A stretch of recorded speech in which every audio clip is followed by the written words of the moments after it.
My son called me. Your beach house and car are sold. We're leaving tomorrow. I just smiled and said, I understand, but you forgot something. He asked, what do you mean? I laughed out loud because the house she sold was actually. They say blood runs thicker than water, but what happens when the very people meant to love you unconditionally start trying to control every single drop, every single decision, until you're left feeling utterly drained? I never thought my own son would be the one to try and steal my future, not with a gun, but with a condescending smile and a stack of papers. The chill of an early autumn morning still clung to the air, wrapping around me as I huddled on my porch, my old wool cardigan a thin defense against the quiet emptiness of the house behind me. This was the home Arthur and I had built our lives in for 37 years, a sanctuary that now, 5 years after he left, felt vast and echoing. Then my phone rang, a stark jolt against the silence, and the caller ID confirmed my uneasy premonition. It was Gregory. Mom, are you up yet? His voice, as always, carried that familiar edge of impatience. It was never a casual chat with Gregory. There was always an agenda, some rational suggestion for my improvement. I want to stop by your place this afternoon. There are some things we need to discuss. My stomach tightened. What matters, dear? I asked, though I already braced myself for whatever was coming. Just financial matters. Nothing urgent? His tone screamed the exact opposite. I'll be at your place around 2. He hung up without waiting for my reply. Just like that. I sighed, taking another sip of my now cold coffee. I was 67, perfectly healthy, perfectly sane. But Gregory, who just turned 42, seemed to have rewritten my operating manual since Arthur passed 5 years ago. It started subtly, a raised voice, slower words, as if I'd suddenly gone deaf or lost my grip on English.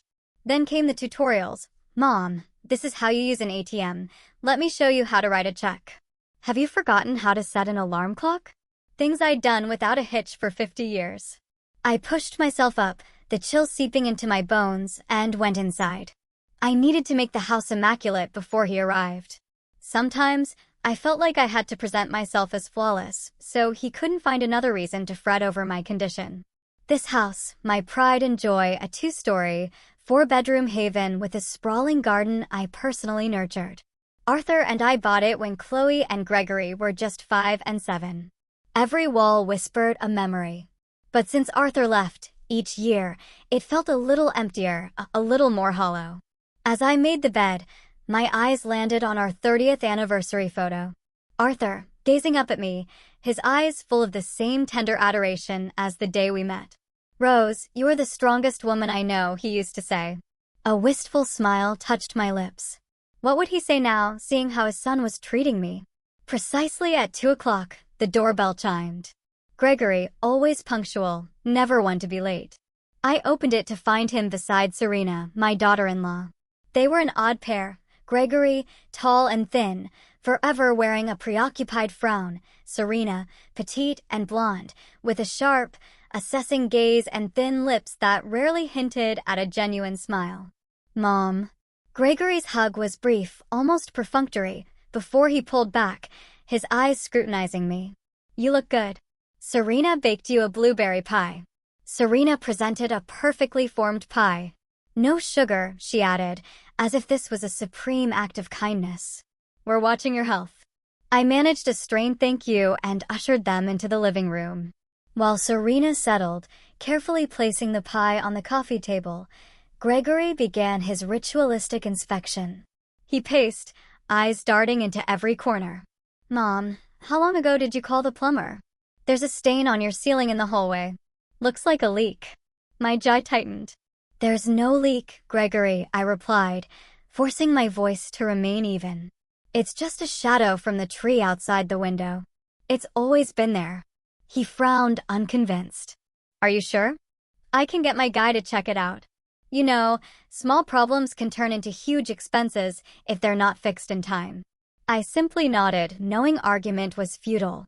For the past year, he'd found something wrong with my house every visit, prompting needless inspections from electricians, carpenters, and gardeners, all of whom had confirmed there was nothing amiss. Finally, we sat down. Gregory produced a formidable folder of papers from his briefcase. "Mom, I want to talk about your finances," he began, his tone identical to how he spoke to his 10-year-old daughter, Daisy. "I've reviewed your bank statements for the last 3 months, and I'm concerned about some of the transactions." My heart pounded. I had never given him access to my accounts. "How did you get my statements, Gregory?" He flinched just slightly. "That's not important. What is important is that you're spending too much on things you don't need. For example, why did you send $500 to that online store last month?" "It was a gift for Daisy," I snapped, a wave of anger finally breaking through. "A bicycle for my granddaughter's birthday." Gregory scoffed. $500 is too much for a baby gift. Besides, Daisy already has a bicycle. My voice rose. "It was a gift for my granddaughter, from Chloe. And no, she didn't have a bike. The one you and Serena gave her last Christmas was a tricycle. She's 6 now, Gregory. She's outgrown it." Gregory and Serena exchanged a look, that all too familiar, patronizing glance that screamed, "Poor old Rose, she's losing it." Anyway, Gregory continued, completely ignoring my words, "I think you need help managing your finances. Since Dad died, your spending has become less predictable." "What do you mean?" I asked, struggling to keep my voice steady. "Well, like that cruise you booked last year. $700 for a week on a ship. That's just reckless." I took a deep, shaky breath. That cruise was a gift from me to Chloe and her family. We had a wonderful time. And besides, it was my money. Money I earned with your father. "That's exactly what I'm talking about, Mother." Gregory lowered his voice as if I were a child he was trying to reason with. "You can't just throw money around. Who knows how many years you have left to live? You have to think about the future." "What future, Gregory?" I shot back, each word a needle pricking at my skin.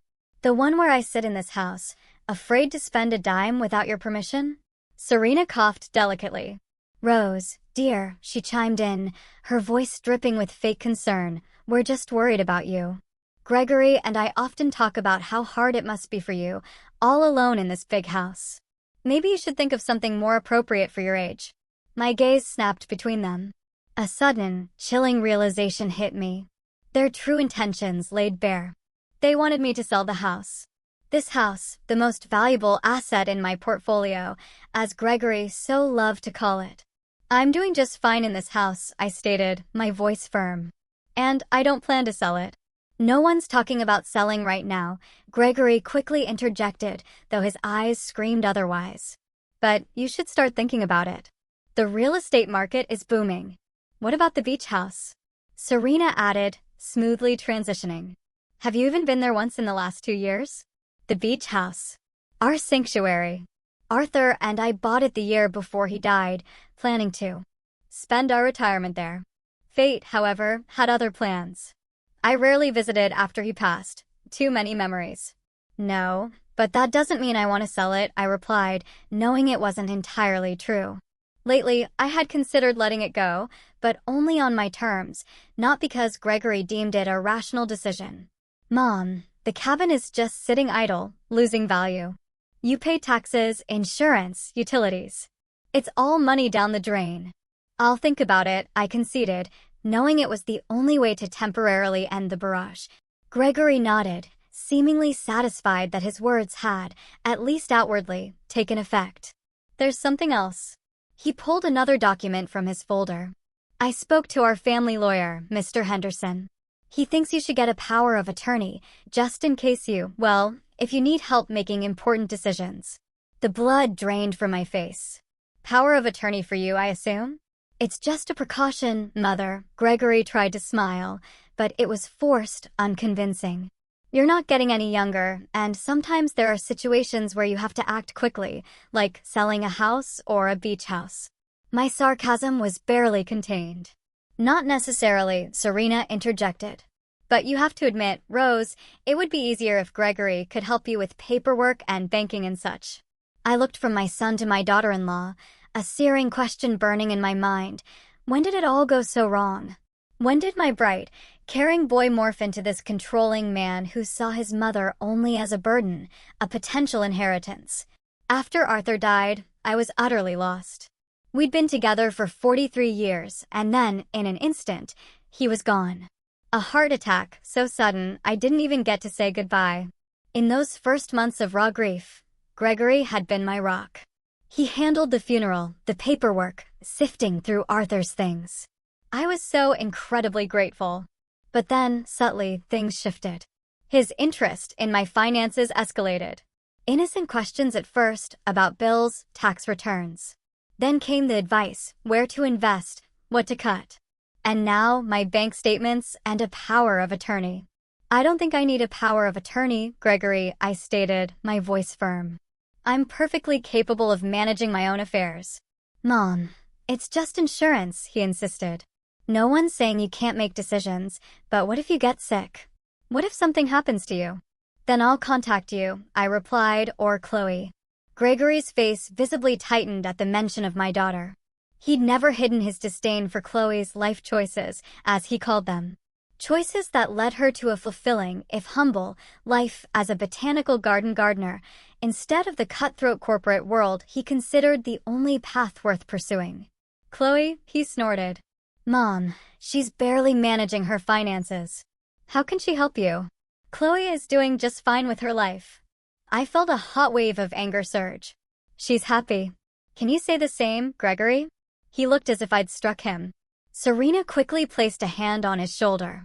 We're not here to discuss Chloe, she said, her voice turning icy. We're talking about your well-being, Rose. No, I countered, standing abruptly, my chair scraping harshly against the floor. You're talking about my money. I think we should end this conversation. Gregory rose too, his face flushed with barely contained fury. Mom, you're being irrational. I'm trying to help you. I didn't ask for help, Gregory, I said, my voice low but resolute. And I certainly didn't give you permission to check my bank statements. How did you get access to them in the first place? He faltered, mumbling something about Mr. Henderson helping him. Mr. Henderson had no right to give you information about my accounts without my consent. My resolve hardened, a fierce spark igniting deep within me. I'll call him tomorrow. There's no need to bother him, Gregory said quickly, too quickly. I was just trying to make sure you were okay. You so rarely share the details of your life with me. Because it's my life, Gregory, I met his gaze squarely, and I'm going to live it as I see fit. The remainder of their visit was a tense charade. Serena meticulously sipped her tea, feigning enjoyment, while Gregory rustled through a magazine, pretending not to seethe. Half an hour later, they departed, leaving behind an untouched blueberry pie and an unspoken promise to continue this conversation later. As the door clicked shut behind them, I leaned my back against it, taking a long, shaky breath. My heart hammered against my ribs, echoing the frantic pace of a marathon. I wasn't accustomed to confronting Gregory. Usually, I just nod, agree, and retreat, anything to avoid conflict. But today felt different. Maybe it was the audacity of the power of attorney, or his condescending remarks about Chloe, or simply the cumulative weight of years enduring his controlling behavior. I walked to the mantelpiece, picking up a framed photo of Arthur and me on the day we bought this house. We looked so young, so full of boundless hope. What would you do, Arthur? I whispered, my finger tracing his smiling face. I already knew the answer. Arthur had always nurtured my strength, my independence. You're not just my wife, Rose, he'd often said. You're a separate person with your own dreams and desires. Don't ever let anyone, not even me, tell you how to live your life. The next morning, I awoke with a surprising lightness in my chest. The previous day, as unpleasant as it had been with Gregory, had ignited a long-dormant resolve. Over my coffee, flipping through my day planner, I saw an upcoming entry for Chloe. My mood instantly lifted. Chloe was Gregory's polar opposite. Where he was calculating and driven by ambition, she was spontaneous, overflowing with enthusiasm. Where he chased material success, she pursued harmony and found pure joy in the simplest things. Though I loved both my children, lately it was my time with Chloe that truly warmed my soul. I quickly packed a small bag and decided to visit her earlier than planned. A dose of Chloe's positive energy was exactly what I needed. The botanical garden where she worked was only a 20-minute drive. As I parked and walked through the main gate, the familiar scent of blooming flowers and damp earth enveloped me, a soothing balm. I knew I'd find her in the rose garden, her cherished domain, where she poured so much of her heart. And there she was, indeed, bent over a rose bush, meticulously trimming faded buds. In her wide-brimmed straw hat, gardening gloves, and simple linen dress, Chloe looked so utterly natural, so at peace, it swelled my heart with pride. Her blonde hair, tied back in a loose ponytail, glowed like spun gold in the morning sun. "Mom," she exclaimed, straightening up. "You're early today." She peeled off her gloves, rising from her knees, and enveloped me in a hug that smelled of earth, fresh roses, and the vibrant scent of youth. "Thought I'd catch you at work," I smiled. "Do you mind?" "Of course not. I'm just finishing this section. Give me a minute, and we can go for tea." I settled onto a nearby bench, watching her deft, confident movements with the garden tools. Each gesture was infused with love and years of practiced care. It was hard to believe Gregory had once scoffed at her chosen path. How can you spend 4 years in college just to end up digging in the dirt? I remembered his dismissive words when Chloe first announced her profession. Back then, I'd had no retort, just pressed my lips together. Now, watching my daughter, I saw how perfectly she had chosen her vocation. A few minutes later, Chloe finished, placing her tools in a basket, and, taking off her hat, joined me. "Come on, Mom. They have fresh blueberry pastries in the cafeteria today." We walked through the winding paths to the small cafeteria near the exit. Here, Chloe was truly herself.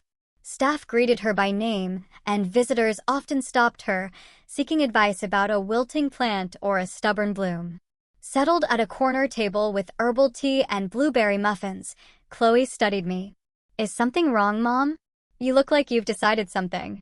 I'd always marveled at her uncanny ability to read my emotions. Gregory saw only what he wanted to see, but Chloe always sensed what lay beneath the surface. "Gregory came by yesterday," I sighed, with Serena. "Oh." Chloe's brow furrowed slightly. "What did they want this time?" I recounted the entire conversation, Gregory's attempt to secure a power of attorney, his relentless pushing to sell the house, the beach house. Chloe's face grew grimmer with every word. "This is out of line, Mom," she said, her voice tight when I finished. "He has no right to interfere in your life like this." "I know," I agreed. And yesterday was the first time I truly let him know it. Chloe's eyebrows shot up in surprise. "You did? What did you say?" "That it's my life, and I'll live it as I see fit." A wave of pride washed over me, remembering my own uncharacteristic firmness. Chloe reached across the table, squeezing my hand. "I'm proud of you, Mom. I know how hard it is for you to stand up to Gregory. He's always had a way of pushing people around." After our tea, Chloe suggested we visit the greenhouse to see her new orchid collection. As we walked, we chatted about everyday things, her work, my classes, the latest news. "How are Mark and Daisy?" I asked as we stepped into the warm, humid embrace of the greenhouse. Chloe's face lit up. "They're great. Mark's working on a huge project right now, the electrification of a new industrial complex on the outskirts of town. He's in charge of the entire electrical system. You know, he got all those special permits last year, and now he's highly sought after. Factories, new buildings. Everyone wants him as a specialist," she beamed, genuine pride in her voice. "And Daisy? She won the school science competition last week. Just like me, she loves plants." I smiled, picturing my granddaughter's focused little face poring over leaves and flowers for a school project. "I need to come visit you all," I said. "I haven't seen Daisy and Mark in a while." Actually, Chloe paused in front of a display case of vibrant purple orchids, her gaze not on the blossoms but on me. "I wanted to invite you over for dinner tonight. We have some news we'd like to share." An undeniable excitement tinged her voice, piquing my curiosity. "Of course, I'd love to come. Something good, I hope." "Very," Chloe smiled mysteriously. "But the rest is for dinner. Be there at 6. Mark's making his signature lasagna." After the greenhouse, Chloe showed me the new Japanese rock garden she'd been cultivating for months. We spent another joyful hour wandering the botanical garden grounds before I finally headed home to prepare for my evening visit. At 6 sharp, I pulled up to the gleaming, modern Brooklyn Heights apartment complex. It was imposing, several towering structures of glass and concrete, surrounded by meticulously designed green spaces. Chloe and her family had recently secured a mortgage here, and I still hadn't quite reconciled the idea that my daughter, who embraced a profession Gregory deemed unprofitable, was thriving in one of the city's most prestigious neighborhoods. Daisy, my granddaughter, was already at the front door. She practically flew out as soon as she saw my car. "Grandma," she squealed, wrapping her small arms around my waist. "Come quickly. Daddy's making lasagna, and I helped with the salad." I hugged her tightly, marveling at how fast she was growing. At 6, Daisy was a perfect miniature of Chloe at the same age. The same bright, curious brown eyes, the same sunny blonde hair, the same boundless energy bubbling within her. We rode the elevator to the 10th floor, Daisy pulling me along to apartment 104. The moment the door swung open, the rich scent of Italian spices and freshly baked bread enveloped me. Mark emerged from the kitchen, wiping his hands on a towel, tall, broad-shouldered, with close-cropped blonde hair and kind, steady eyes. He always reminded me of Arthur's younger brother. "Rose," he said, pulling me into a warm embrace. "It's so good to see you. How was your trip?" "Fine, thank you, Mark. And it smells delicious. I hope it tastes good." He grinned. "Daisy, show Grandma your new drawings while I finish dinner." Daisy proudly led me to the living room, where a gallery of her colorful drawings covered the coffee table. As my granddaughter animatedly explained each masterpiece, I took in the apartment. It was a spacious, light-filled 2-bedroom, with panoramic windows overlooking the city park. The furniture was modern and minimalist, yet every corner held personal touches: family photos, beloved books, small travel souvenirs, children's crafts, and vibrant green plants. There was an atmosphere of genuine love and comfort that Gregory and Serena's perfectly furnished, but sterile, home sorely lacked. Chloe soon joined us, having changed into a simple house dress. "Daisy, go wash your hands before dinner," she instructed, then turned to me. "Thanks for coming, Mom. Mark and I can't wait to tell you our news." Dinner was truly superb. Mark's lasagna deserved all the accolades. The conversation flowed easily. Daisy chattered about school, Mark joked about his electrician colleagues, Chloe shared stories from the botanical garden. I watched them, a deep well of gratitude filling my heart. This part of my family was so sincere, so loving, so real. After dinner, Daisy begged Mark for a board game, and they settled into a cozy corner of the living room, leaving Chloe and me to clear the table. So I prompted, helping her load the dishwasher. "What's your news?" Chloe positively glowed with happiness. "Remember I told you there was a great apartment in our complex?" My eyebrows raised. "It's on the 9th floor, right below us. 1 bedroom, a studio kitchen, a terrace with a view of the park."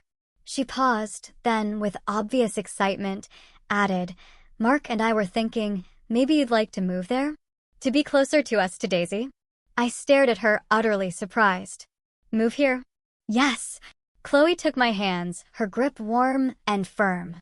"Mom, it's a brand new complex with everything you could need. Stores, cafes, a fitness center, even a small clinic and pharmacy, and the park right outside the window. And we'll be right next door, just 1 floor up." The offer was so unexpected, I couldn't respond immediately. "But Chloe, it's very expensive and—" "I have a house. A house that's too big for you alone," she said softly. "And one that demands constant upkeep. Imagine how wonderful it would be to have no worries about a leaky roof or clogged pipes. Everything new, modern, comfortable." Mark, sensing the serious turn of our conversation, left Daisy with the game and joined us. "Had Chloe told you about our idea yet?" he asked with a smile. "Rose, this really is a great place. I've seen that apartment myself. It's not as big as ours, but it's incredibly cozy and thoughtfully designed. A real gem. But how could I afford an apartment like that?" I asked, a practical voice inside me wondering. "Even if I sell the house, The house and the beach house together are worth a lot more than this apartment. Mark explained, you could buy it without a mortgage and still have money left over. I paused. I had resisted the idea of selling my house before, especially when Gregory had so brazenly suggested it.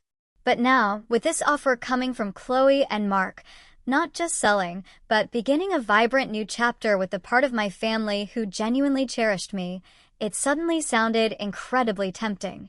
Let me show you. Chloe retrieved a glossy brochure from a drawer and spread it before me. The pages showcased bright, modern apartments with panoramic windows, stylish interiors, and breathtaking views. Then she showed me a map of the complex, a park, a pond, bike paths, cafes, stores, all the amenities imaginable. And here's our apartment, she pointed, and here's the one on the 9th floor we're talking about. I studied the brochure, and with each turning page, the idea grew more and more appealing. Living in a modern apartment, free from the burdens of maintaining a big, old house, being close to Chloe, Mark, and Daisy, having access to all the complex's infrastructure. And most importantly, disposing of my property as I chose, not at Gregory's command. That's very tempting, I admitted, but I need time to think. It's a big decision. Of course, Mom. Chloe hugged me tightly. We just wanted you to know about the possibility.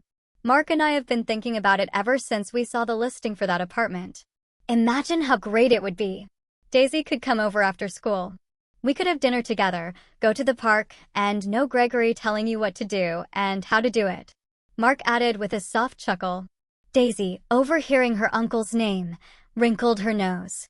Uncle Gregory is always so serious, she said with typical childlike candor.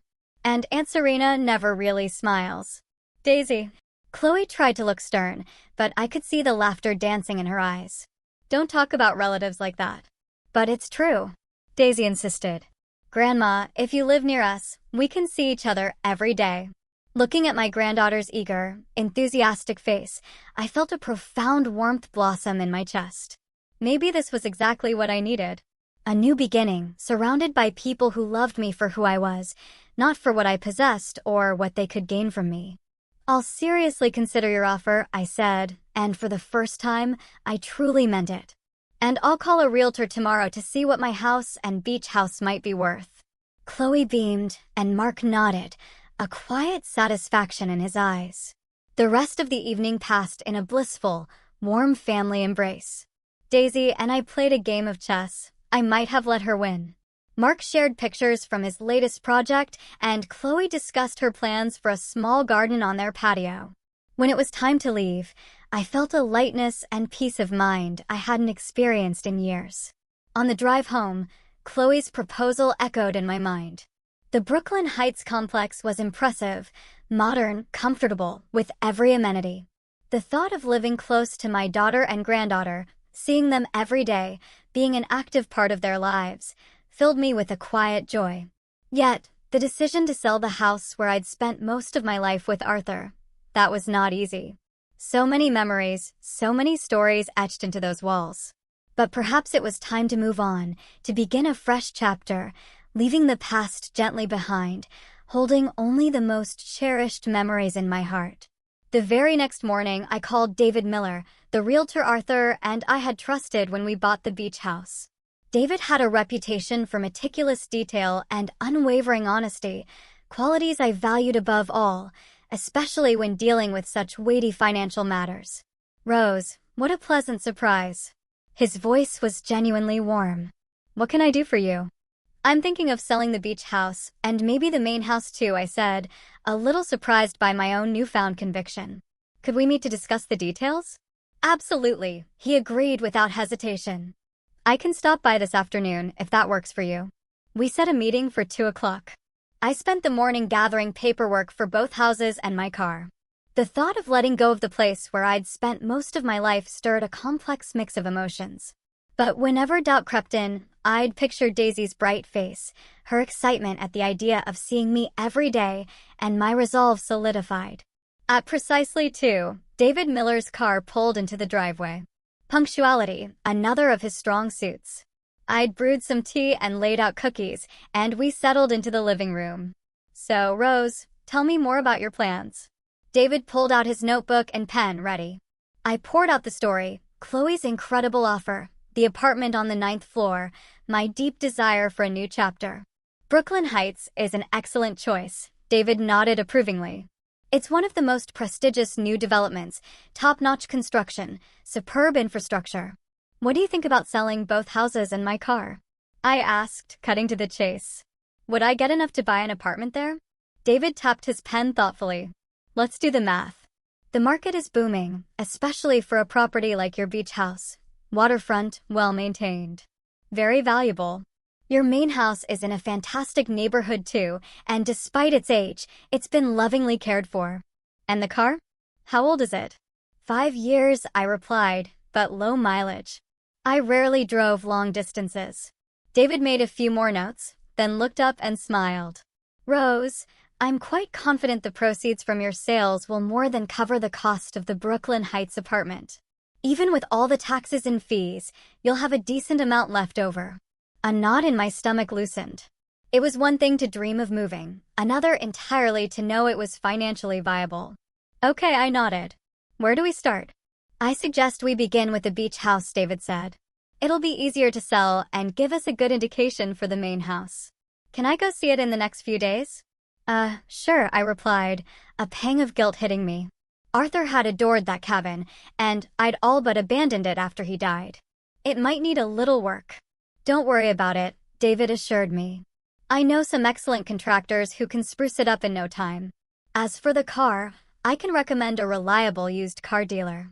We agreed to visit the beach house the following day. David left, and I felt a profound sense of having taken the first, exhilarating step towards a new life.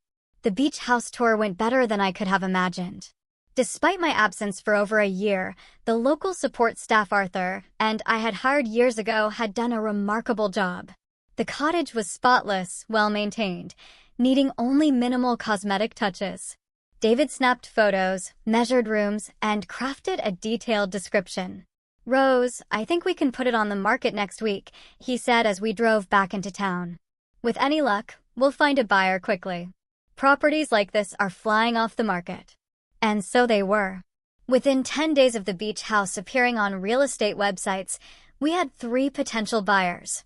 The young couple who eventually made the best offer, Sarah and Thomas, fell in love at first sight. It's exactly what we were looking for, Sarah exclaimed, gazing out over the ocean view terrace.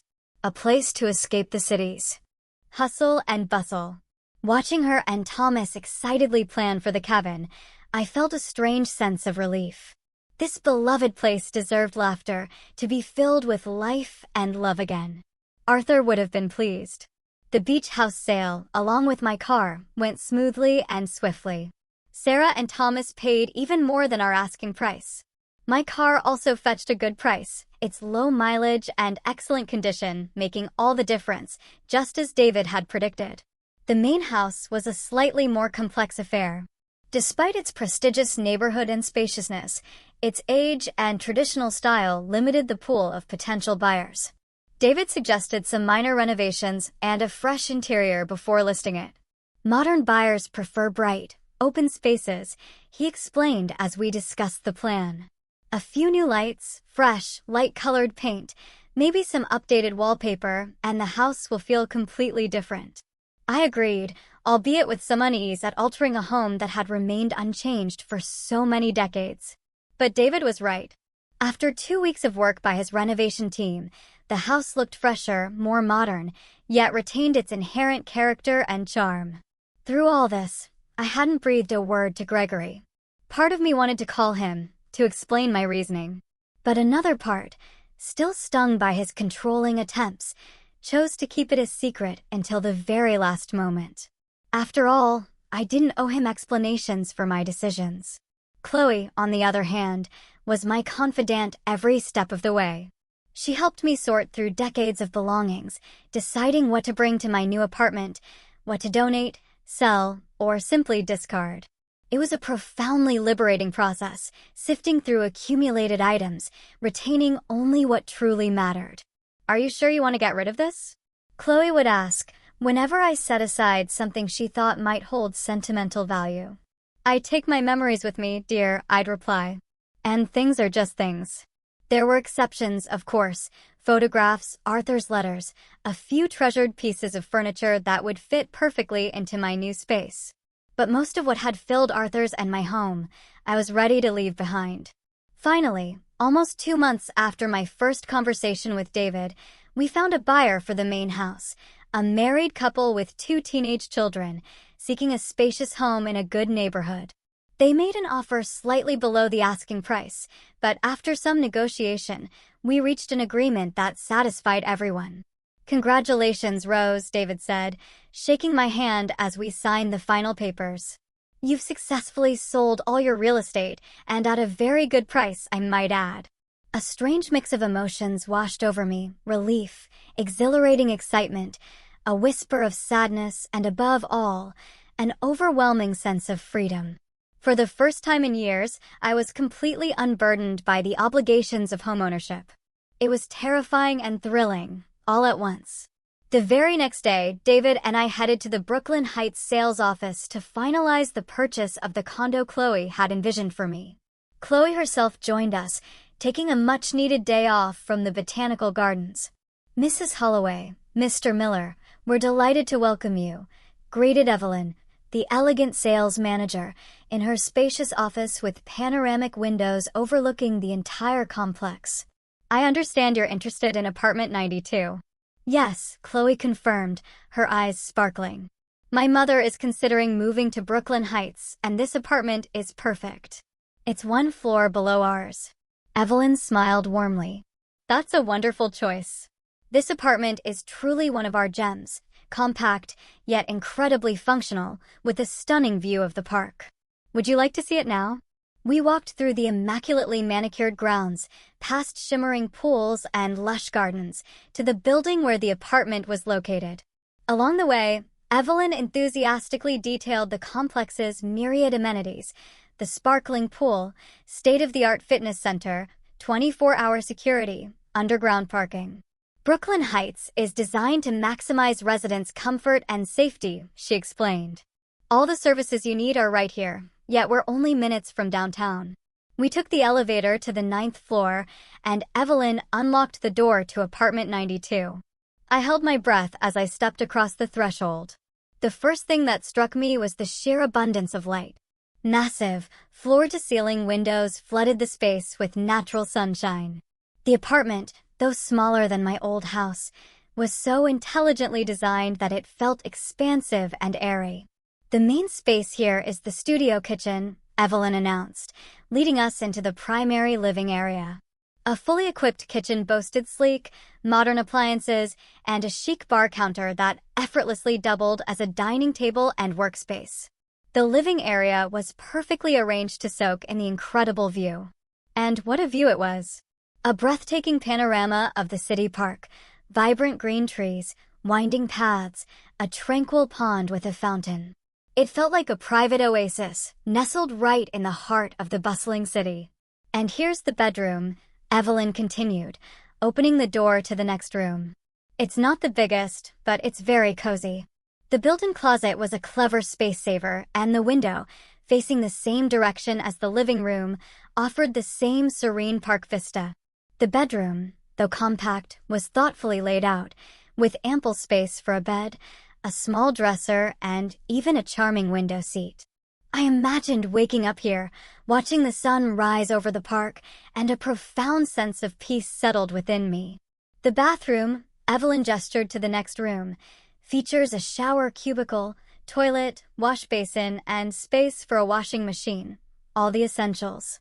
The bathroom was adorned with light-colored tiles, visually expanding the space.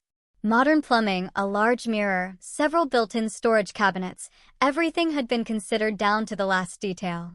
And finally, the gem of this apartment, the terrace. Evelyn slid open the glass doors in the living room, and we stepped out onto a small, yet utterly delightful terrace. There's enough room for a table and a couple of chairs. You could cultivate a mini potted garden or simply enjoy the fresh air and the view. I walked to the railing and took a deep breath. From here, the park felt even closer. The city's distant hum softened to a gentle murmur. It was the perfect spot for my morning coffee or afternoon tea.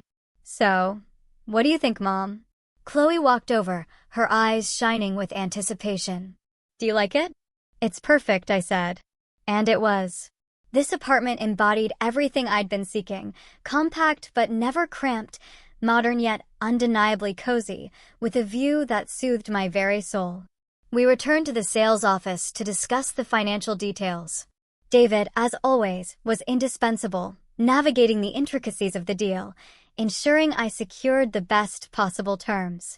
Given that you're willing to pay the full price outright, with no mortgage, we can offer you a small discount, Evelyn said, glancing through the documents. Also, if you decide to purchase the furniture package, we'll include it at cost price. I exchanged a quick glance with David, who gave a faint nod, confirming it was an excellent offer. When can I move in? I asked, a surge of impatience thrilling through me. The apartment is completely ready, Evelyn replied. As soon as we complete the formalities, which will take about a week, you can move in. Stepping out of the sales office, I felt a euphoria I hadn't known since deciding to marry Arthur all those years ago. It was simultaneously exhilarating and terrifying. You won't regret it, Mom. Chloe hugged me tightly. We'll be so close. Daisy will be able to come over after school. We'll have dinner together, go to the park. I know, honey, I hugged her back, and I'm not sorry anymore. On the drive home, to the house that would soon no longer be mine, I reflected on how profoundly my life had transformed. Just 2 months ago, Gregory's relentless attempts to control me had left me feeling old, helpless, and utterly overwhelmed. And now?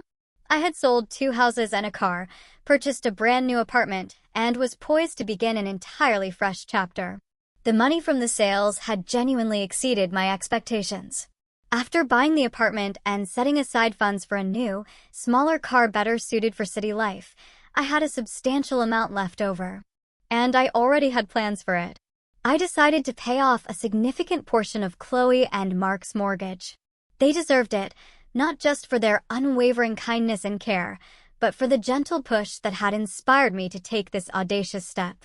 I hadn't mentioned any of this to Gregory, not out of vindictiveness or a desire for revenge, but simply because these were my decisions, my life, and I no longer felt any obligation to answer to him. That evening, sitting in my nearly empty living room, most of the furniture already sold or given away, I felt a strange, profound lightness. It was as if, by shedding these physical things, I was also shedding the oppressive weight of the past, of stifling expectations and outdated conventions. In the hushed silence of the empty house, I could finally be honest with myself. I was ready for change. Ready to embrace the future, a future entirely of my own choosing. Gregory's call came early the next morning, just as I finished breakfast. For weeks, I'd been completely absorbed in the meticulous process of moving. Most of my belongings were boxed, some furniture sold, and the rest meticulously labeled for my new apartment, for Chloe's, for the thrift store, or for the dump. Seeing his name on my phone screen, however, still brought a faint tremor of unease. We hadn't spoken since that day he'd tried to strong-arm me into signing the power of attorney. He'd called a couple of times, but I hadn't answered, simply not ready for another lecture on my financial security. "Good morning, Gregory," I said, striving to keep my voice utterly neutral. "Mom." His voice was unusually excited, buzzing with self-congratulation. "I finally got through to you. I have great news." "What news?" I asked, feeling my muscles instinctively tense. "I sold your beach house and car." His tone was so smug, I could almost picture him leaning back in his chair, a self-satisfied smirk on his face. Got a very good price for both. Given the state of the market, it was the perfect time to sell. I was silent, struggling to process what I was hearing.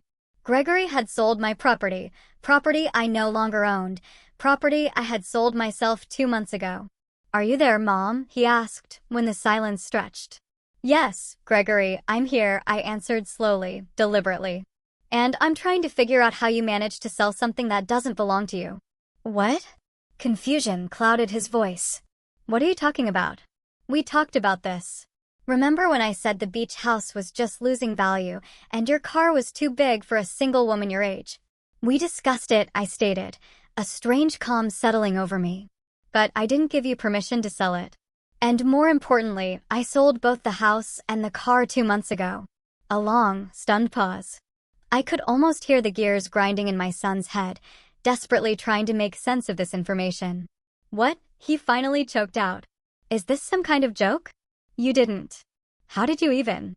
I worked with David Miller, I explained calmly. Remember him? He helped your father and me when we bought the beach house. A very competent realtor. Gregory was speechless. Why? Why didn't you consult me? Why didn't you consult me before you sold my property? I shot back, my voice, to my own surprise, even calmer than before. Another silence. Mom, Gregory finally said, his tone shifting back to that condescending, patronizing voice I detested. I know you're upset, but I was only acting in your best interest. Now tell me, seriously, did you really sell the house and the car, or was it just, a fantasy? Anger, hot and sharp, flared within me, but I forced myself to remain utterly composed. If you don't believe me, Gregory, call the registry office or the transit authority. They'll confirm that neither the cabin nor the car are registered in my name anymore. Another pause, this one heavy, punctuated by Gregory's strained breathing. Mom. His voice was tight, almost pained. If this is true, we have a serious problem. I've already gotten the money from the buyers, the full amount.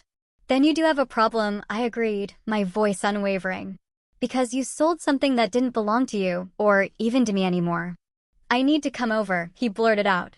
We need to discuss this in person. I'll be there in an hour with Serena. He hung up without waiting for my answer. I slowly lowered the phone to the table, a strange mix of emotions swirling inside me. Anxiety, anger, yes, but also a sliver of perverse satisfaction. For the first time in a very long time, Gregory was facing the genuine consequences of his controlling behavior. I called Chloe, briefly relaying the conversation. Oh my God, Mom, she couldn't suppress her laughter. He really got himself into a mess, didn't he? I'm afraid so, I replied, feeling a touch of guilt at my own amusement. He's on his way here with Serena. He'll be here in an hour. Do you want me to come? Chloe asked. For moral support? I considered it for a moment, then shook my head, even though she couldn't see me. No, darling. I think I'm better off handling this on my own. But thank you for the offer. Exactly an hour later, just as I was taping up the last box of books, the doorbell chimed. Gregory stood on the threshold, his face pale and drawn, a palpable tension radiating from him. Serena was right behind him, her expression a mix of irritation and profound worry. Come in, I said, stepping aside. They walked into the living room, pausing, their eyes scanning the half-empty space, littered with moving boxes. What's going on in here?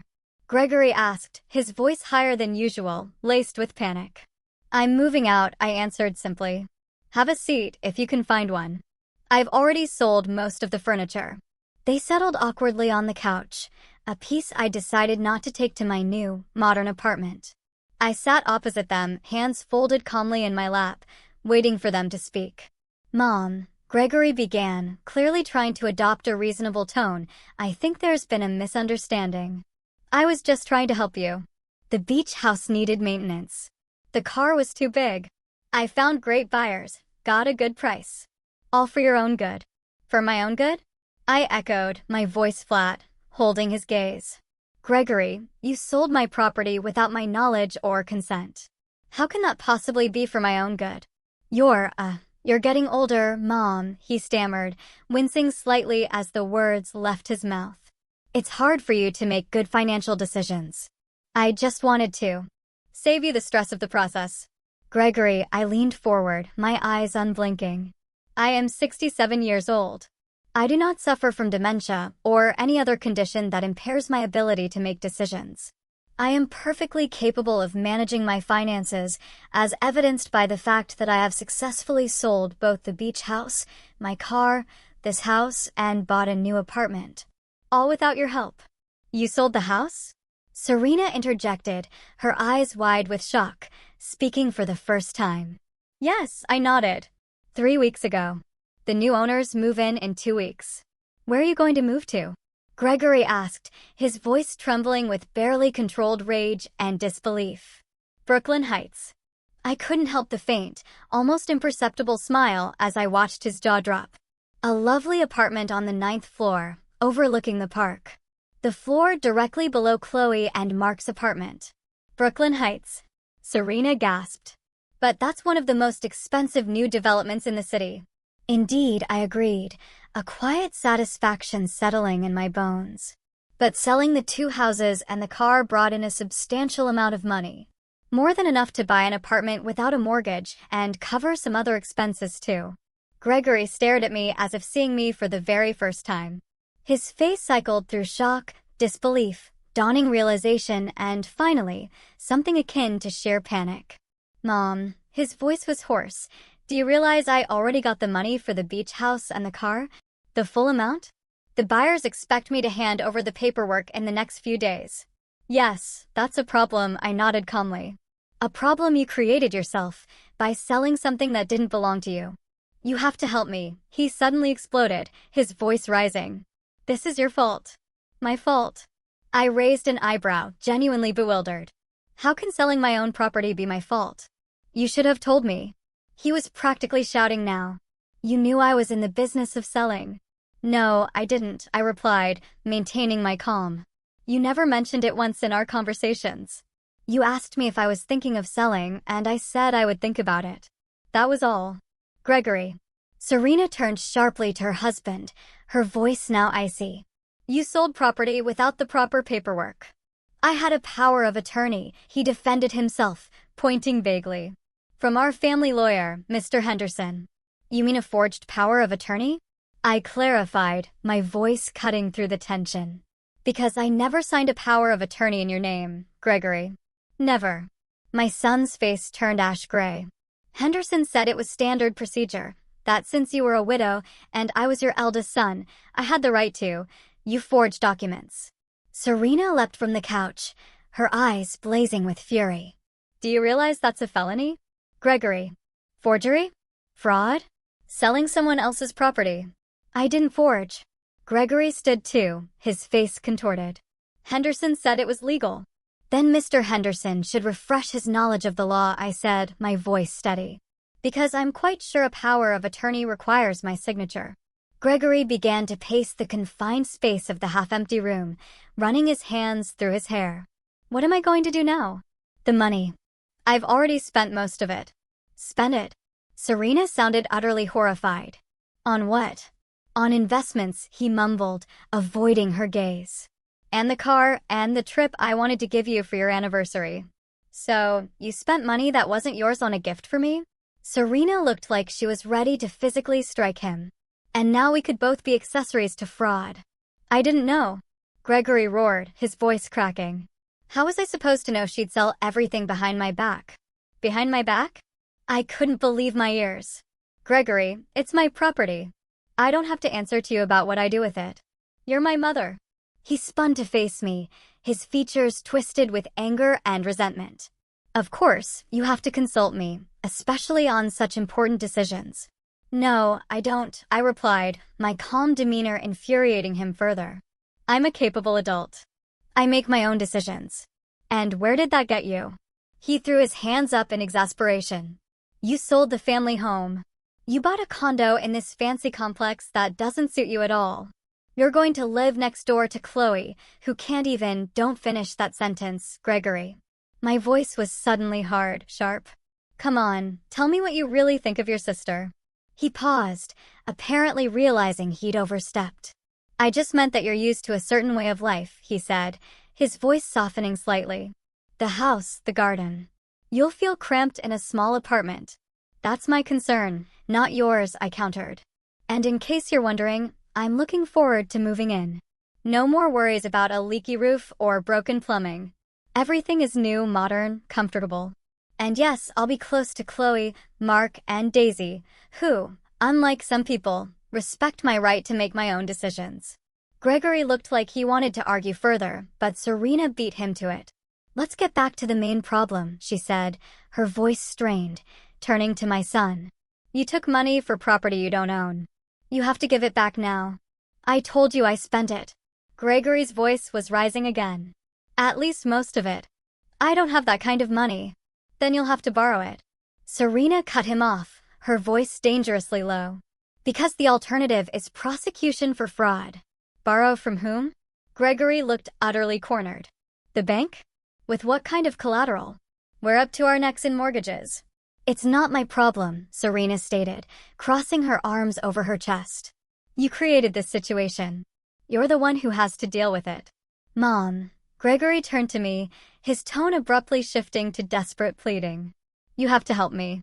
You don't want your son to end up in jail, do you? I stared at him, a strange mixture of pity and profound disappointment swirling within me. This grown man, my son, who always presumed to know best, now looked like a frightened child. Gregory, I said, softly but firmly. I can't help you. I continued, the money from the sale has already been distributed. Some to buy my apartment, some to pay off Chloe and Mark's mortgage, some for a new car more suited for the city. The rest I'm saving for my future. You gave the money to Chloe? Gregory looked utterly devastated, as if I'd punched him. My sister, who works as a gardener and lives beyond her means in a luxury complex? Your sister, I corrected, my voice unwavering, who has a loving husband with a good job, a beautiful daughter, and lives by her own values, not other people's expectations. And yes, I helped them with their mortgage, because I wanted to do it. It's not fair. Gregory was almost shouting now. She was always your favorite. This isn't about favoritism, Gregory, I sighed, the exhaustion beginning to set in. It's about respect. Chloe respects my autonomy, my decisions. She offered me an option, but she left the decision entirely up to me. She wasn't trying to control me or convince me that I wasn't capable of taking care of myself. I just wanted to help, he mumbled, his voice sounding pitiful. No, I shook my head gently.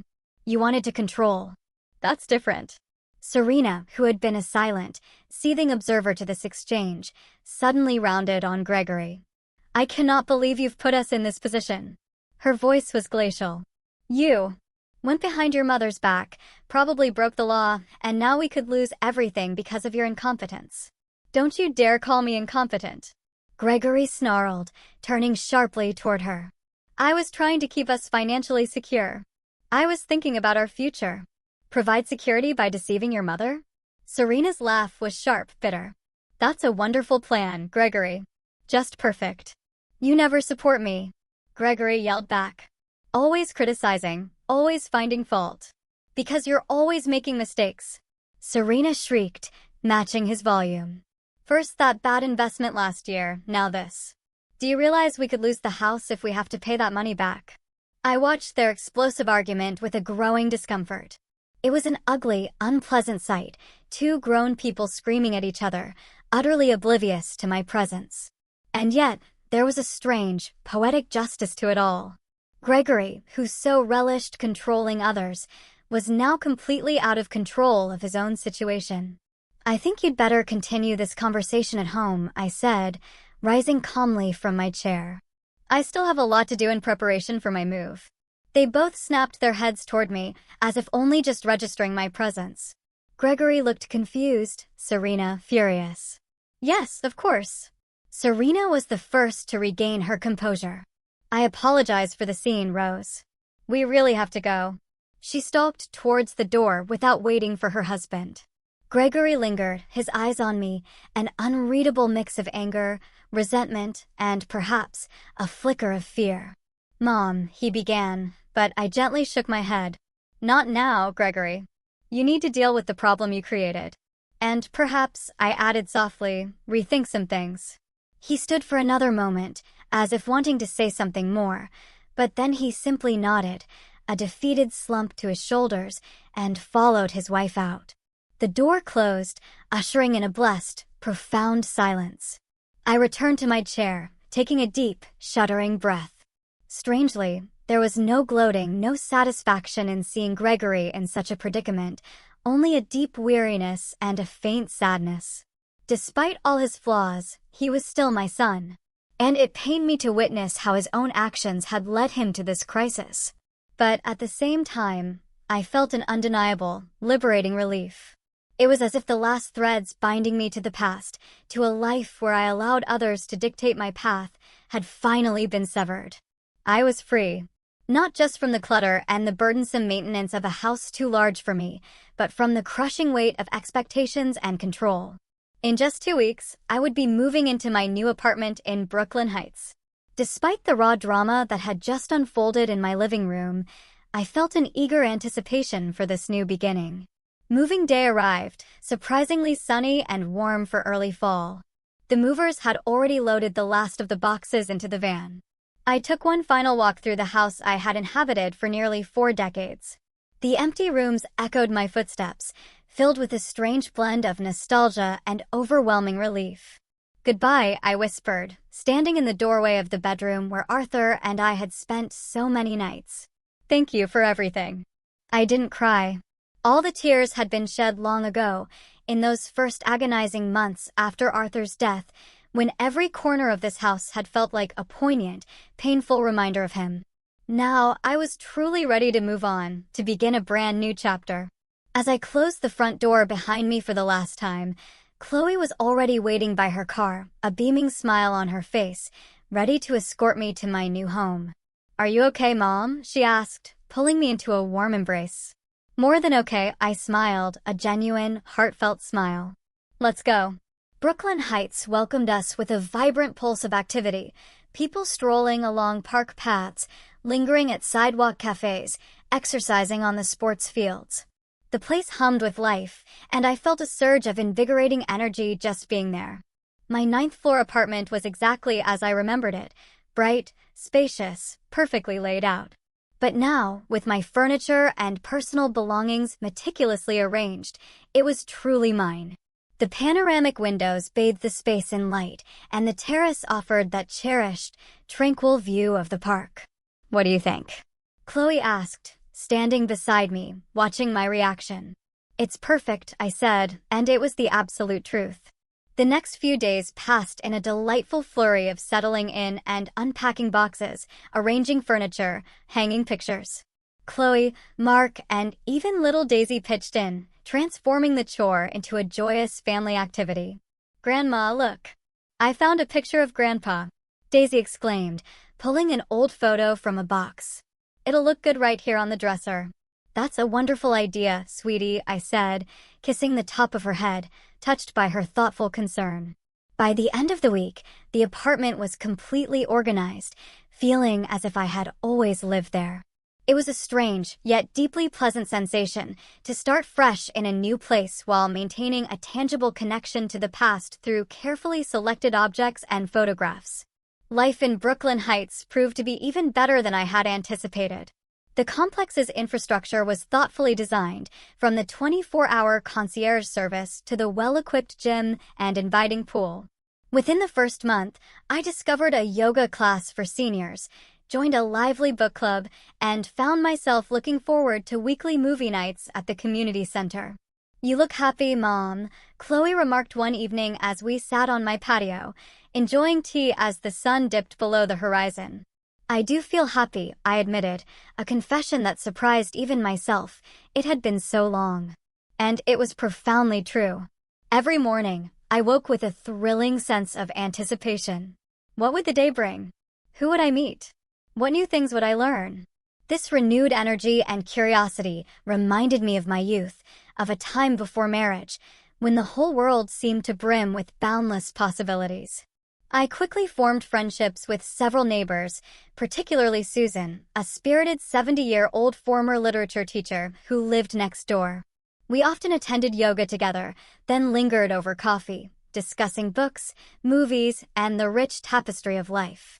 "You know, Rose," she once told me, her eyes twinkling at our age, "starting something new is an act of pure courage. Most people just cling to the old and familiar, even if it makes them miserable." Her words resonated, inevitably bringing Gregory to mind. After that memorable, explosive day when he discovered my hidden plans, Gregory and I barely spoke. He called a few times, but each conversation was stiff, strained, and painfully short. From Chloe, I knew he was grappling with severe financial difficulties, burdened by the loan he'd taken out to repay the defrauded buyers. He took out a loan against the house, Chloe confided, her voice heavy. And he and Serena are fighting constantly. She accuses him of incompetence. He snaps back. It's not a pleasant situation. I felt a pang of regret, but not guilt. Gregory had meticulously woven this tangled web himself, fueled by his insatiable desire to control my life. And while it pained me to see my son suffer, I knew, deep down, I couldn't save him from the natural consequences of his own choices. My own life, meanwhile, had blossomed into a new rhythm, filled with purpose and meaning. I began volunteering twice a week at the local library, helping with the children's reading program. It brought back cherished memories of reading to Chloe and Gregory when they were small, nestled in their beds. I also enrolled in a watercolor painting class, a lifelong dream I'd never found time for. And the greatest joy of all was spending time with Daisy.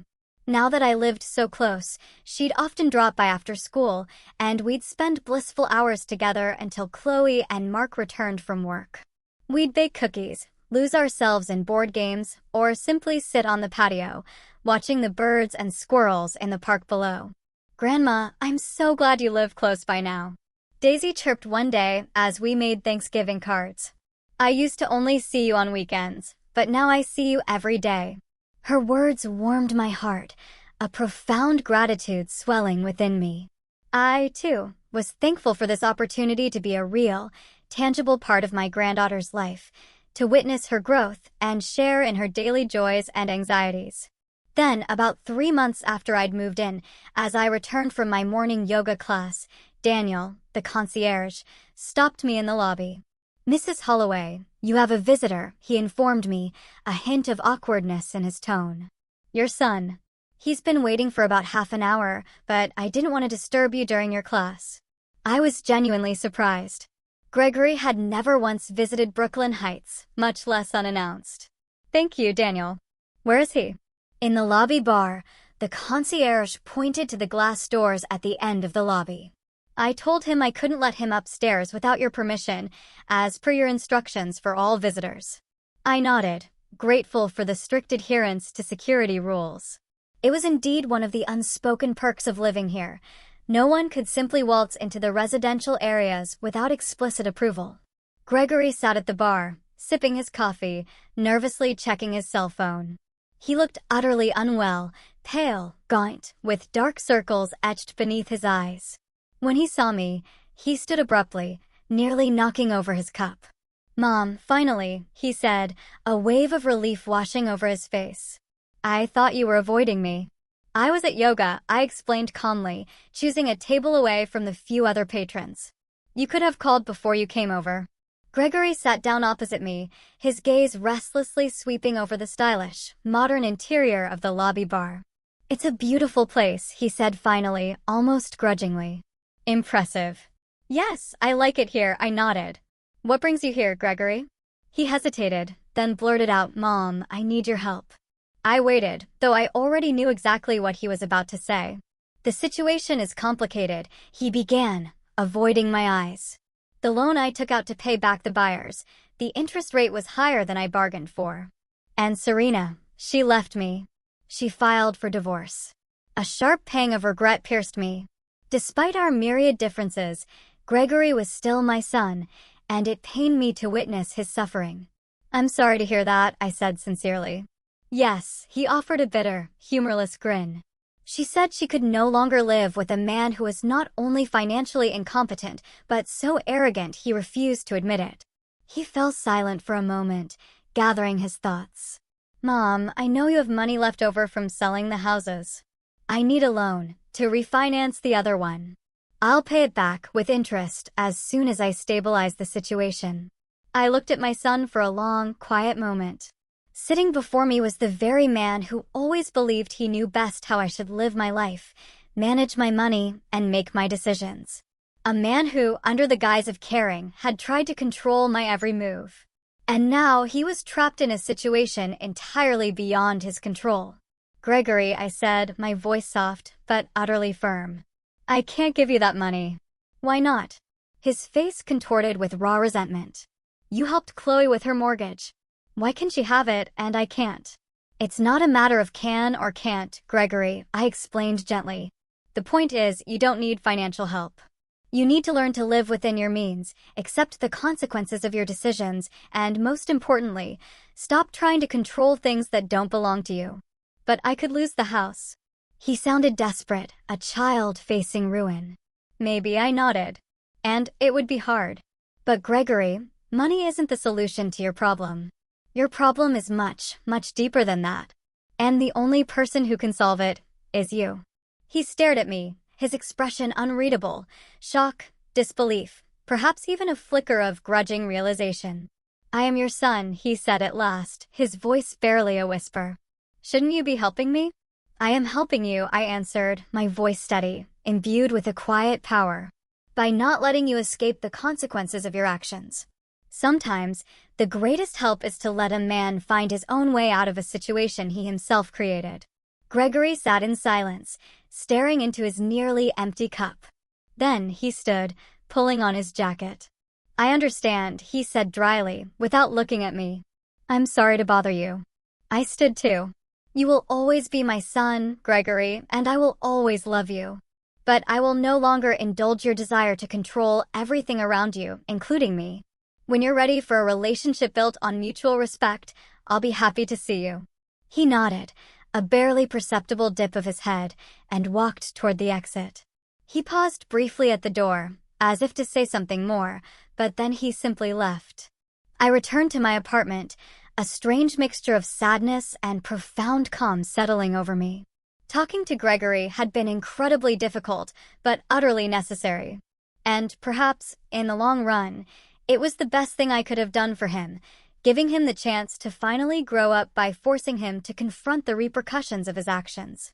That evening, Chloe, Mark, Daisy, and I had dinner together, as we did almost every night now. After Daisy went to her room to tackle her homework, I recounted Gregory's visit. He's really in a bad situation, Chloe sighed, a hint of sadness in her voice. But you did the right thing, Mom. Gregory needs to learn to take responsibility for his actions. I know, I nodded, the words tasting a little bittersweet. But it doesn't make the decision any less painful. Mark, who had been quietly listening to our conversation, suddenly stood and left the room. He returned a moment later with a bottle of wine and 3 glasses. I think we could all use some, he said, a gentle smile touching his lips as he poured the wine. We sat in a comfortable silence, sipping the wine, gazing out at the shimmering lights of the city. It was in moments like these that I truly realized how incredibly fortunate I was, surrounded by Chloe and Mark's unwavering love and support. By the way, Mark said suddenly, as if remembering something that had been on his mind. I've been meaning to tell you for a long time, Rose. Do you remember when Chloe and I first offered you an apartment in our complex? Of course, I nodded. It was the best offer I'd received in ages. Well, actually. He looked a little embarrassed, glancing at Chloe. I asked a colleague of mine, Kevin, to hold that apartment for you. He works in the sales department of Brooklyn Heights. Really?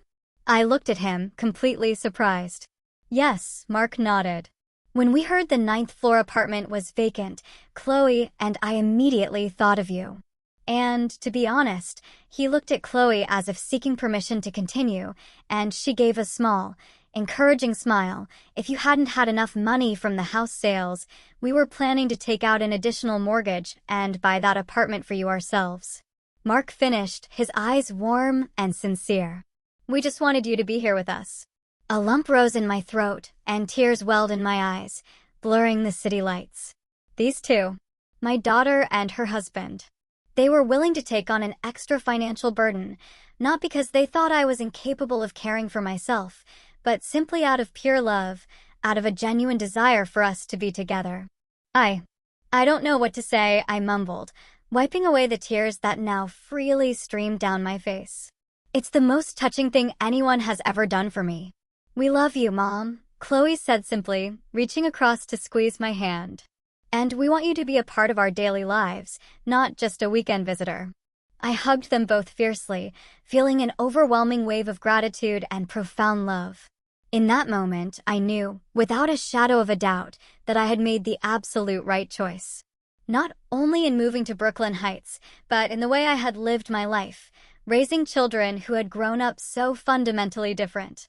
Gregory, with all his flaws, was a product of his choices to relentlessly pursue control, material success, and power. Chloe had chosen an entirely different path, a path of love, of genuine caring, of authentic relationships. And now, sitting in this warm living room, enveloped by the love of my family, I was deeply, profoundly grateful that I had chosen my path. The choice to be with those who truly valued me, not for what I had, but simply for who I was. It was dusk outside the panoramic window, but there was an undeniable, radiant light shining in my heart. The light of the new life I had chosen for myself. So here I am, in my new apartment, surrounded by peace, love, and light, and the knowledge that I stood up for myself. It wasn't easy, and there were painful consequences, especially for Gregory. But I finally chose my own happiness, my own peace, over letting someone else dictate my worth. Have you ever had to draw a hard line with family, even when it meant risking everything? Or have you seen someone struggle to find their independence later in life? Share your thoughts and stories in the comments below.